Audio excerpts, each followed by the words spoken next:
Today we're making this super easy, super delicious French onion soup from scratch. Look at that. Look at it. Oh, it's so good. Want to see how we make it? Just keep watching. So the first thing you're gonna need is some onions. I'm using sweet onions. We can use yellow. I wouldn't recommend red, but Vidalia, whatever you want.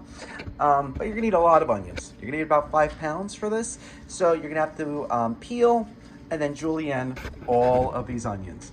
A good trick so you don't cry is to refrigerate your onions before using them. That helps a lot.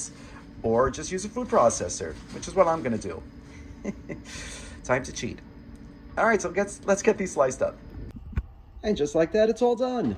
Good, my eyes are burning. All right, so into your pot, you're gonna put all your onions along with 2 tablespoons of butter, 3 cloves of minced garlic, and about 2 tablespoons of olive oil. So you're gonna put this over high heat. You're gonna wanna cover it just to wilt the onions down a little bit, and then I'll show you what to do next. So after about 5 minutes, you'll see the onions are starting to wilt. All right, just wanna make sure they're not burning on the bottom, so you wanna give them a good stir, and then we're gonna put the lid right back on. Let them wilted even further. Yay. Another 5 minutes later, you'll see now the onions are starting to get a little bit of color. All right. So you make sure you're giving these a good stir constantly because you don't want them to burn on the bottom. See, they're starting to get a little dark. All right, and see, there's a lot of onions, but now it's already half as many as there were. And it's going to go down even further as they cook more. All right, so let's go back on. All right, so the onions have been cooking for about 15 minutes. You'll see now they're starting to get that beautiful caramelization.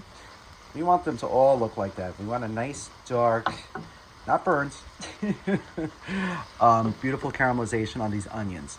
All right, so I lowered the heat to a medium high, and we're just gonna keep them covered and just keep giving them a stir every couple minutes. And this should take about 20-30 minutes until they get their full caramelization. But look, see, the onions are less than half than what it was. So if you're concerned there's too many onions, see, not that many onions. All right, so these have been cooking for about 25 minutes. You see they're starting to get that golden color. They probably need only about 5 more minutes till they're ready. Oh, this sounds so good. Yes, Lulu, something wrong? Lulu, I'm making French onion soup that you can't have. I'm sorry. I'm not making this on purpose. This is other Poppy's favorite. I'm making it for him, not for you. I'm making you steaks. So I think you're doing okay. I think it'll be all right with us having soup and you having steaks. Don't you agree? I think you agree. Night up. So once your onions are nicely caramelized, we're gonna start seasoning. So you're gonna add some pepper to taste, and then you're also gonna add about half a teaspoon of dried thyme.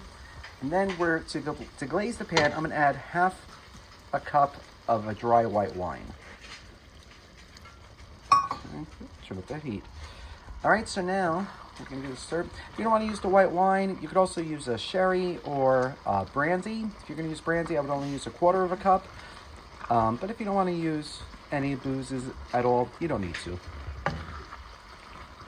You just wouldn't add anything at this point. All right, so once the wine is gone, we're gonna add some more stuff. All right, so once your booze is all gone, we're gonna start adding our broth. Traditionally, French onion soup is made with a beef broth, but you can use chicken, you can use vegetable, you can even use a bone broth, that'd be really nice.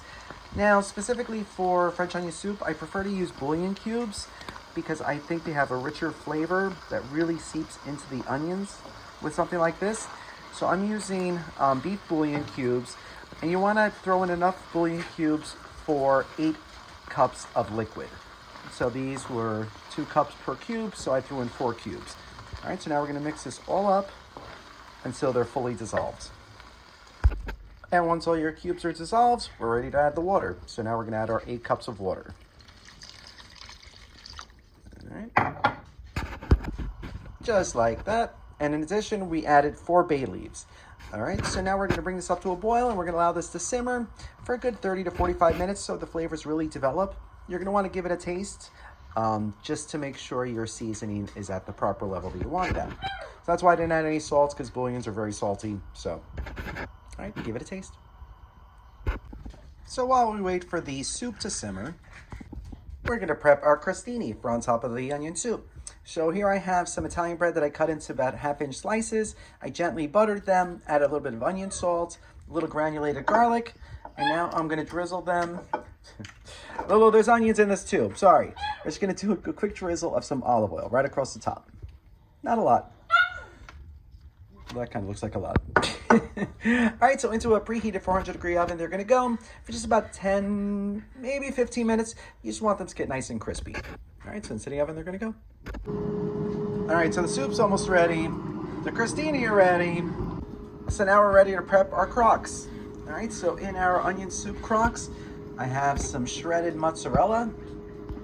So we top the cheese with the French onion soup. Looks so good. Oh, I can't wait. Then we top it with the crostini that we just made. And then traditionally, French onion soup is topped with Gruyere cheese. So that's what we're gonna use. But you can use whatever kind of cheese you want. You can use mozzarella or Parmesan. But I think the Gruyere will do the best. Just like that. Oh, nice. A little more cheese. Yeah. All right, so now we're gonna broil these till the cheese is nice, melted, and gooey. And we just pulled it out of the broiler. Look at it. Oh, that looks so amazing. I can't wait. I can't wait to try this. But you wanna let this cool for a little bit because it's gonna be so super hot. All right, you got 5 minutes. Bon appetit. So hot. Ooh. Oh, ultimate comfort food. The onions, the beef, oh, and that crostini and that cheese on the bottom and on the top. Oh, that's so good. So easy to make. A little time consuming, but really, and this recipe makes a lot, so you'll have plenty of leftovers for a couple days, or maybe even a week. You can even freeze it too. I wouldn't freeze it for more than like 2 months, but you can. So, but if you can't, only freeze it if you don't think you're gonna eat it all, and you will. Thank you so much for watching. If you like this video, be sure to subscribe to our YouTube channel at Poppy's Cucina. Thanks!